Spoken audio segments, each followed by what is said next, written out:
ربنا اعطينا القوة الحمد لله. خلق السماوات والأرض وما بينهما في 6 أيام ثم استوى على العرش.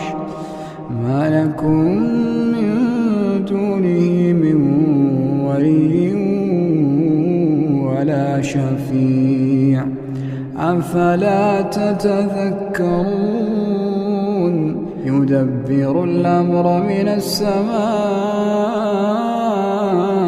إلى الأرض ثم يعرج إليه في يوم كان مقداره 1000 سنة مما تعدون. ذلك عالم الغيب والشهادة العزيز الرحيم الذي